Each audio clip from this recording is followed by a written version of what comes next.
A midnight apology, a vanished website, and $15 million swallowed by a wall of black ink. This was never just about wounded veterans. This was about panic. Raw panic inside Prince Harry's empire as insiders realized the numbers were no longer hiding quietly in private files, they were exploding into public view. At exactly 2:00 in the morning on May 15, 2026, something deeply unusual happened. While Britain slept and palace staff moved through dark, silent corridors, a 45-second video suddenly appeared on Prince Harry's official channels. The timing felt surgical, not random, not emotional, calculated. America was awake, London was vulnerable, and Harry looked nothing like the polished royal rebel the world had been sold for years. He looked drained, hollow, almost frightened. The camera exposed every detail the palace once protected: the sunken eyes, the stiff posture, the flickering stare that kept darting downward like a man clinging to a script written by someone else. Then came the words nobody expected from the self-proclaimed defender of transparency. He apologized, quietly, carefully, almost like he already knew the avalanche had started behind him. But this was not an apology filled with warmth or sincerity. This felt like containment damage before impact, because while Harry was whispering about operational hurdles, something far more dangerous was unfolding hundreds of miles away inside the United Kingdom's financial oversight system. A heavy investigation file had reportedly been pulled from the Charity Commission archives, red-stamped, marked under scrutiny, and suddenly whispers that had floated around Invictus for months were no longer whispers. They were becoming paperwork, official paperwork, the kind that destroys reputations faster than tabloid headlines ever could. Then the real bombshell surfaced, a 12-page contract tied to the Vancouver Whistler 2025 games. On paper, it looked ordinary: public funding, veteran support, international sporting goodwill. But hidden inside Appendix A was the detail that changed everything, or rather, the detail nobody could see. Every single financial figure had been blacked out. Entire pages drowned in thick digital ink where taxpayers were supposed to see transparency. Rachel Maxwell, the financial analyst who reportedly exposed the redactions, didn't accuse anyone directly. She simply showed the public what was missing. And that was enough to trigger chaos. Because within just 180 minutes of Maxwell publishing her findings, the Invictus Financial website vanished completely. Gone. Offline. Erased. And when it returned, the documents had disappeared behind a login wall that reportedly tracked every visitor attempting to access the files. That detail terrified people, because charities with nothing to hide don't suddenly slam digital vault doors shut in the middle of a scandal. That is the behavior of an institution operating in survival mode. And then the numbers started colliding with reality. 15 million Canadian taxpayer dollars. That was the amount connected to the Vancouver Whistler operation. But critics began asking a brutal question nobody inside the Sussex camp seemed prepared to answer. How much of that money actually reached wounded veterans, and how much disappeared into executive luxury, transatlantic licensing fees, hotel suites, security teams, and elite travel expenses? Suddenly, the Invictus narrative was no longer inspirational. It was forensic. The timeline only made things darker. Back in March 2023, the funding agreement had quietly been signed in British Columbia. At the time, it was presented as a triumph for veterans and international cooperation. But now, investigators were allegedly retracing every step from that moment forward. Then came November 2024, when Rachel Maxwell reportedly published side-by-side comparisons using the foundation's own financial filings. The response from Invictus was immediate, defensive, almost frantic. Websites altered, documents scrubbed, access restricted. To critics, it looked less like public relations and more like digital panic control. By February 2025,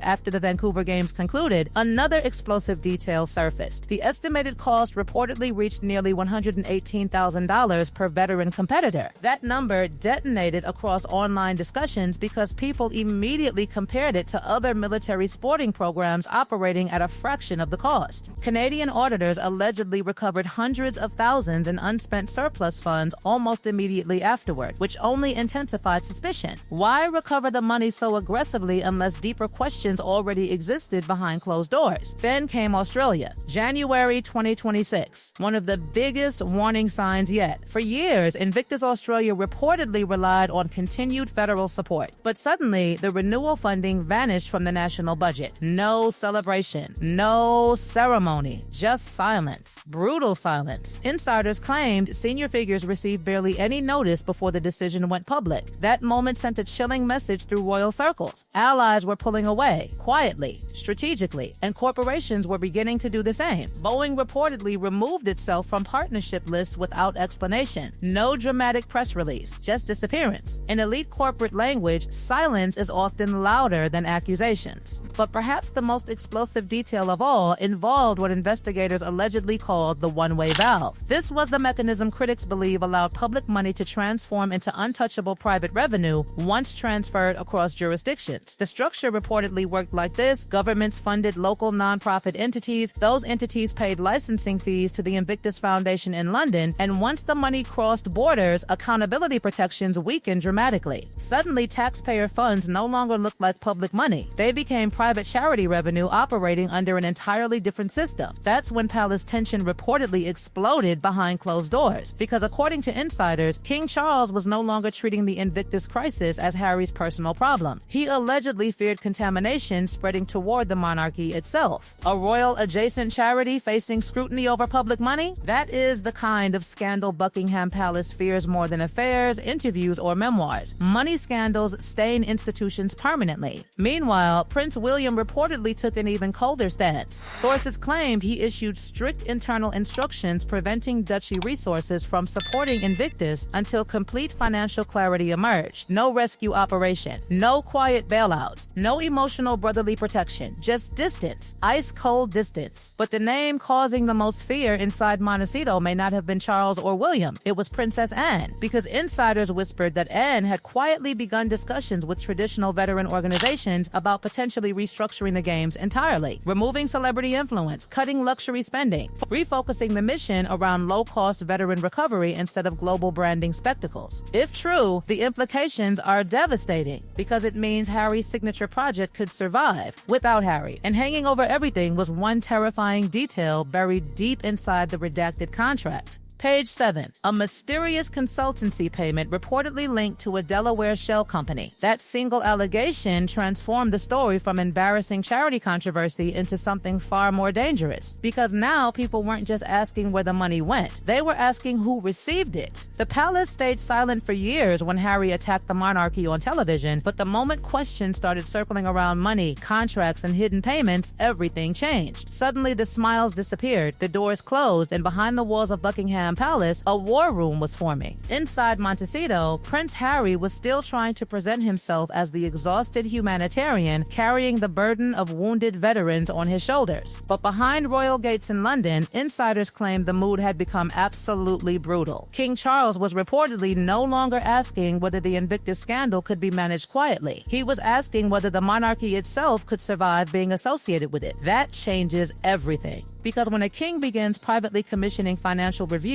tied to his own son's flagship project, the message is chillingly clear: trust has already collapsed behind the scenes. Sources close to palace circles claim Charles became deeply alarmed after reports connected public taxpayer money to opaque licensing structures and luxury operational spending. The fear was no longer about tabloid embarrassment. It was about institutional contamination. If the public began believing royal-linked charities were operating like celebrity corporations hidden behind emotional branding, the damage could spread far beyond Harry and Meghan. Suddenly, the House of Windsor itself risked appearing compromised. But while Charles allegedly searched for some form of controlled solution, Prince William reportedly moved with cold precision. Palace insiders described his stance with one terrifying word: permafrost. No emotion, no negotiation, no rescue mission. William reportedly issued direct instructions that no duchy resources under his future control would be used to support Invictus until every redacted financial trail was fully explained. That wasn't just a financial decision. It was a public separation strategy quietly happening behind closed doors. William was building a firewall between the monarchy's future and Harry's exploding controversy. And then came Princess Anne, the royal figure many insiders now believe could completely erase Harry from the very project he once built his public image around. Anne has always terrified palace staff in a different way. She doesn't leak emotions. She acts quietly, efficiently, ruthlessly. Reports suggest she began holding discreet conversations with Britain's old guard veteran associations, many of whom allegedly watched their own support shrink while executive structures inside Invictus expanded. To Anne, this was reportedly never about celebrity image management. It was about governance, duty, accountability. Words Harry's critics now claim vanished somewhere between Montecito interviews and Netflix camera crews, and according to growing whispers, Anne's long-term strategy may already be forming. Wait for the Birmingham 2027 audit pressure to peak. Let the licensing controversy weaken Harry's authority naturally. Then step in as the stabilizing royal force capable of saving the games by restructuring them completely. Strip away the Hollywood branding. Remove luxury hospitality culture. Eliminate celebrity excess. Return the focus to wounded veterans. If that plan becomes reality, Harry won't be remembered as the savior of Invictus. He'll be remembered as the prince who lost control of it. Meanwhile, the financial clock keeps ticking louder. The reported £26 million clawback threat hanging over Birmingham 2027 has become the nightmare nobody inside the Sussex circle can publicly address. Because if authorities decide transparency standards were violated, governments could allegedly demand the return of enormous public funds. And once that process begins, everything changes. Sponsors disappear faster, auditors dig deeper, lawyers arrive, silence grows heavier.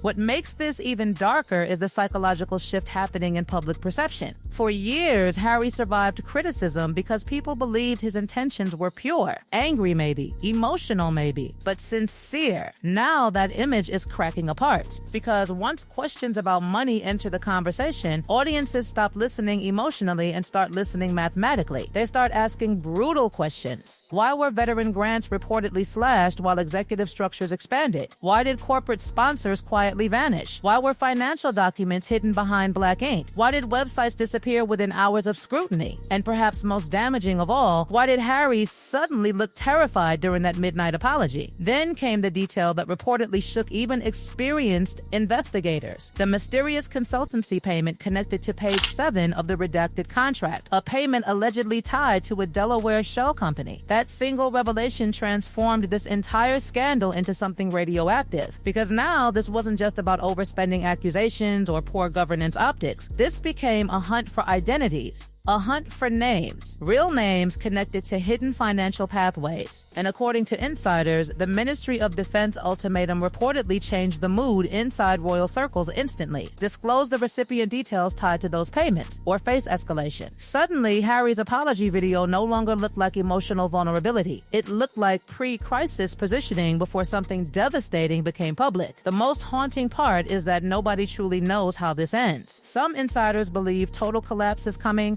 Birmingham canceled, funding withdrawn, multinational investigations launched. Others believe the palace will engineer a silent compromise where Harry remains the smiling public face while hidden auditors seize actual financial control behind the scenes. And then there's the darkest theory of all, that the monarchy has already decided Harry himself is now the liability that must be isolated before the scandal spreads any further. Because behind every palace smile sits one terrifying reality. The monarchy can survive family drama, it can survive interviews, it can survive betrayal, but accusations involving taxpayer money, hidden contracts, and elite luxury spending attached to wounded veterans, that is the kind of scandal that destroys public trust permanently. And somewhere tonight, buried beneath layers of blacked out contracts and sealed financial trails, sits a single name powerful enough to make princes panic, sponsors vanish, and Buckingham Palace prepare for war.